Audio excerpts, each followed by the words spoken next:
बता दूं, जब एक पिता जब अपनी बेटी को घर से विदा करता है ना, तो अपनी पूरी जिंदगी की कमाई लगाकर विदा करता है, अपनी जिंदगी की मेहनत करता है। वो अपनी बेटी के शादी में अपनी जिंदगी की पूरी कमाई लगा देता है, अपनी बेटी की खुशियों के लिए अपने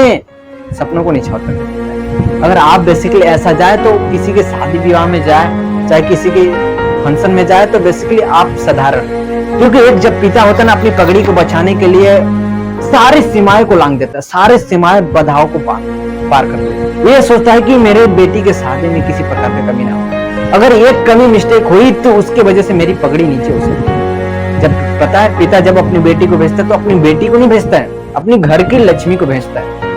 जो उसने 18-20 साल तक जो भी उसको पाल कर संवार कर रखा, उस लक्ष्मी को अपने घर से विदा करता है। और उस दिन उस घर से उसकी लक्ष्मी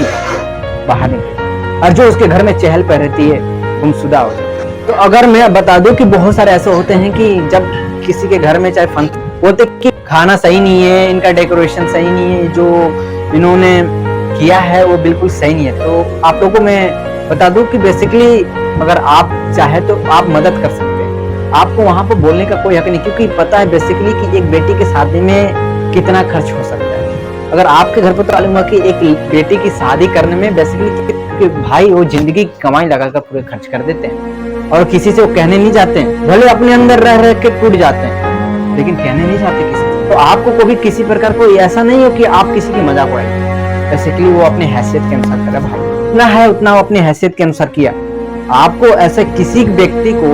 कहने का कोई आपको हक नहीं मिलता, बिल्कुल आपको उसका सपोर्ट करना चाहिए, उसको हिम्मत बढ़ाना चाहिए, कोई कमी नहीं होगा, कोई कमी होने नहीं देंगे।